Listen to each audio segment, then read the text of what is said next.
नमस्कार बंधुओं।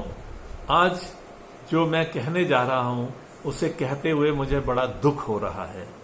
तो आज अपने सदगुरु महाराज को प्रणाम करते हुए, माता सरस्वती को प्रणाम करते मैं सीधे सब्जेक्ट पर आता हूं और वो सब्जेक्ट है वायलेंस अगेंस्ट वुमेन। ये समस्या हमारे देश की नहीं, पूरे विश्व की समस्या है। जहां देखिए वहीं पर कहीं पर वो रेप हो रहा है तो कहीं पे वायलेंस है, कहीं किसी दहेज के उसमें ना मिलने के कारण लड़की को जलाया जा रहा है। ऐसे बहुत सारी अव्यवस्था की चीजें हमारे सामने आ रही हैं। इनसे सबसे पहले हम ये समझे कि वायलेंस होता क्या है। वायलेंस है हिंसा। अब आप देखिए, एक हिंसक पशु होता है, वो क्यों हिंसा करता है? वो तो अपना पेट भरने के लिए कर रहा है भाई। एक जानवर को मार रहा है अपने खाने के लिए, अपने प्राण बचाने के लिए। बट यहां पे ये क्या कर रहे हैं? जबरदस्ती किसी लड़की को उठा ले जाना और उसके साथ अमानवीय व्यवहार करना और उसके बाद उसको वहीं पे पीड़ा में उसे छोड़ देना, ये बहुत पशुवत व्यवहार है। ये पशु के अलावा और कोई नहीं कर सकता। ये कहना गलत है कि ये इनको पता नहीं था, सब पता था इनको।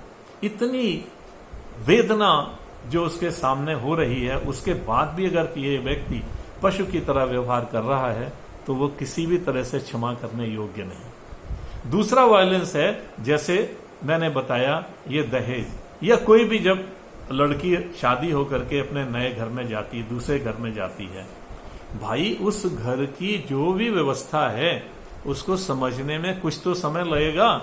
कोई ऐसी ट्रेनिंग तो नहीं लेकर के आई है वो बाहर से कि आते ही वो बस बहू के उसमें खड़ी हो गई, आपकी सारी परंपराएं समझ गई, कस्टम समझ गई, ट्रेडिशन समझ गई।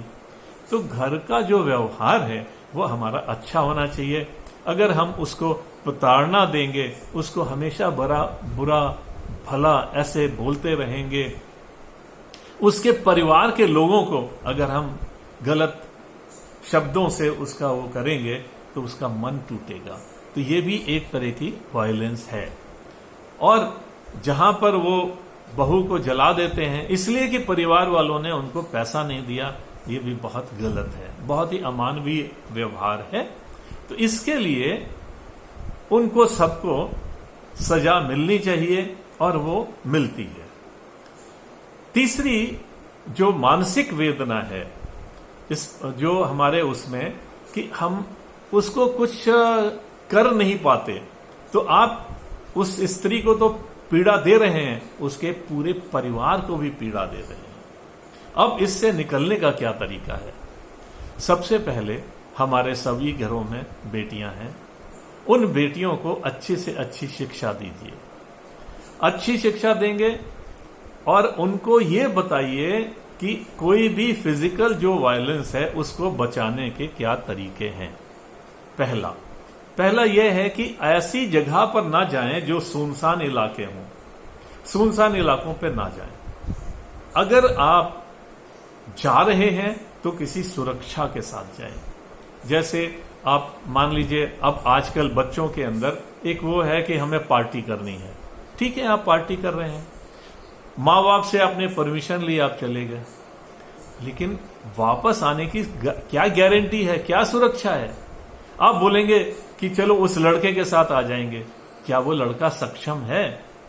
क्या ऐसे केसेस नहीं हुए जहां पे एक लड़का लड़की को लड़के को पहले मार दिया गया या उसे इनकैपेसिटेट कर दिया गया और उसके बाद लड़की के साथ रेप किया गया? ऐसे बहुत सी घटनाएं हैं। तो आप कैसे कह सकते हैं कि मैं उस लड़के के साथ सुरक्षित हूं?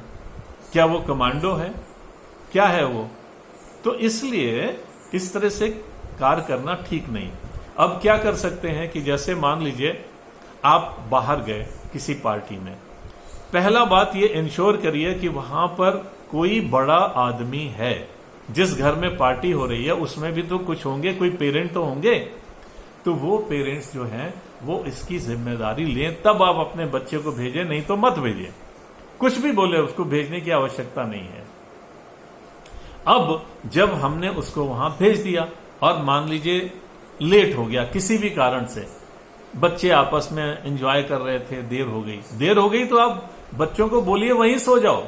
सुबह या तो हम पिकअप करने आएंगे या वो किसी पब्लिक ट्रांसपोर्ट से वो वापस आ जाए। तो कम से कम सुरक्षा तो गारंटीड है। ये एक इस तरीके से बहुत सारे ऐसे चीजें हैं। नेक्स्ट क्या है, जब आपका बच्चा स्कूल जाता है, कॉलेज जाता है, उससे आप बहुत ही फ्रेंडली अपना वो रखें व्यवहार।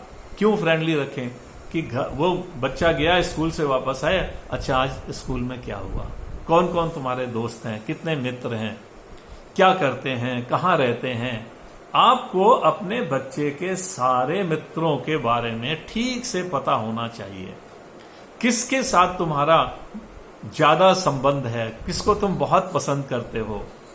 तो इन सब के बारे में जब आपके पास जानकारी है, तो अगर कोई घटना घटती है, कोई लड़की गायब होती है, एटलीस्ट पेरेंट को ये तो पता है कि उसके कितने दोस्त हैं। पुलिस उसमें इन्वेस्टिगेट कर सकती है, उनके घरों में जाकर के पूछताछ कर सकती है, लेकिन जब आपको कुछ पता ही नहीं तो फिर क्या होगा। तो इसलिए उनके साथ में फ्रेंडली इक्वेशन रखिए। और जब ये आपकी जब फ्रेंडली इक्वेशन हो गई, तो उसके बाद आप क्या करेंगे, उसके बाद आप ये करेंगे कि उसका पूरा जो समय है आइसोलेशन में मत डालें। जैसे एक अलग कमरा आपने दे दिया, अब वो कमरा अगर अंदर से बंद है और ये बच्चा जो है 100% ला रहा था, एकदम से उसका परसेंटेज तो गिर करके 40% आ गई, इसका मतलब कुछ गड़बड़ है।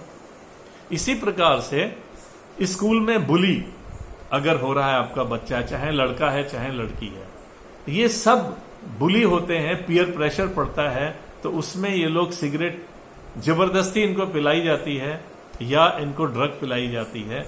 घर में आकर के अगर आप फ्रेंडली हैं उसके साथ, तो वो आपको बताएगा, सब शेयर करेगा आपके साथ। So you must share each and every detail, what has happened today, where are you going, how will you go, how will you come back. अभी ये जब इस तरीके से जब आपने अपना फ्रेंडली उसके साथ में कर लिया, तो आपके पास भी एक और सुरक्षा आ गई। नेक्स्ट आप उसको ये समझाइए कि आज की दुनिया कैसी है। हर बच्चे को ये समझ में आना चाहिए, पेरेंट्स उसके शत्रु नहीं मित्र हैं, और बाहर के लोग जो हैं उनमें स्वार्थ कितना है, सेल्फिश कितने हैं, सेल्फ सेंटर्ड एटीट्यूड क्या होता है। तो ये सारे बच्चों को बहुत अच्छी तरह से समझना चाहिए। अब समझाने वाला कौन है, आपके अलावा और कौन हो सकता है। उसके इन सारे प्रयत्नों के बाद आप उनका अब आपकी क्या है, जिम्मेवारी बन गई है। तो बच्चे स्कूल से आ रहे हैं, जा रहे हैं, आप उनके साथ मित्रवत व्यवहार कर रहे हैं, सारी चीजें फर्स्ट क्लास। अब किसी बच्चे के साथ में मान लीजिए कोई दुर्घटना घटती है, after all there are animals, men in animal form. Now if these animals attitude, having animal attitude, if these people they commit some attempt to rape or do some kind of such thing, then what happens? The particular person who is under pain, वो बहुत pen में है, कभी कभी तो वो physically incapacitate भी हो जाते हैं। तो इन विक्टिम्स को उठा करके सबसे पहला काम ये होना चाहिए कि उनको हॉस्पिटल ले जाया जाए, और हॉस्पिटल ले जाने के लिए पूरा सहयोग देना चाहिए पूरी सिविल सोसाइटी को, जो आसपास के लोग हैं। अब जब आप ले गए, सरकार की तरफ से एक प्रयत्न होना चाहिए कि वो इस तरह का जो विक्टिम है, रेप का विक्टिम है या कोई भी, एफआईआर बाद में लिखेगी, पहले उसको हॉस्पिटल ले जाइए, उसके बाद में साथ ही वहां पर पुलिस को इन्फॉर्म कर दीजिए। पुलिस पहुंचेगी, वहां पर एक फर्स्ट इंफॉर्मेशन रिपोर्ट का एक वो तैयार कर लेगी कि ऐसा ऐसा यहां हुआ है। And depending upon her condition, if serious, then even AIIMS should not be able to refuse. There should be certain rules on this कि कोई भी हॉस्पिटल इस तरह के कंडीशन को, पेशेंट को वो हटा नहीं सकता, उसको एक एक्स्ट्रा बेड लगा करके भी काम करना पड़ेगा। ऐसा कोई रूल ये इस तरीके से समझना चाहिए। जब अब वहां पर ये एडमिट हो गया, उस एडमिशन के बाद में कोई भी घर का परिवार का जाकर के इनकी एफआईआर लिखवा सकता है। एफआईआर लिखवा दिया, हॉस्पिटल में इलाज शुरू हो गया, उसके बाद आप बाकी की जो कार्रवाई है कोर्ट की या उसकी, वो सब इसके बाद हो सकती है। देन उसके बाद में प्रार्थना है मेरी कि जो ऑफिशियल्स हैं उनकी तरफ से अगर इस तरह का कोई होता है तो उसमें पनिशमेंट भी बहुत ही एग्जाम्पलरी और बहुत ही हार्श होना चाहिए, ताकि ये दूसरे लोगों को इसकी हिम्मत ना पड़े इस तरह से करने की। विद इन आवर्स, मतलब दैट शुड नॉट हैपन कि वो 10 साल तक उसका मुकदमा ही चल रहा है। सो इस तरह के जो केसेस हैं, अगर उस पर हम लोग संज्ञान देंगे, इमीडिएट एक्शन लेंगे और उसमें हॉस्पिटलाइजेशन में सारा कुछ करेंगे, तो मेरी प्रार्थना है कि अगर आप ऐसा करेंगे तो शायद हम इन मामलों में, इन इवेंट्स में, इन हैपनिंग्स में, इन अनफॉर्चुनेट हैपनिंग्स में हम शायद इसको किसी हद तक कंट्रोल कर पाए। तो हमारे यहां एक बार फिर से मॉरल साइंस एजुकेशन इंस्टीट्यूट्स में इसके जो डिजीजेस हैं, HIV या वो, उसका एक चित्र कि बाद में होता क्या है, कितनी बुरी हालत में ये लोग जाते हैं, क्या क्या उससे संभावित डिजीजेस हैं। उसके बाद में अगर ये हो जाता है, अपने बच्चों को समझाएं, लेट नाइट पार्टीज को अवॉइड करें, आइसोलेटेड जगह में जाना कम करें, और जब आपकी ये सारी चीजें करने के बाद भी अगर कोई विक्टिम होता है, उस विक्टिम को इमीडिएट वहां पर उसको मेडिकल एड, FIR और इस सारी की व्यवस्था। मैं इसी के साथ मैं इस विषय से अब विदा लेता हूं। आप सब लोगों को प्रणाम, नमस्कार, धन्यवाद।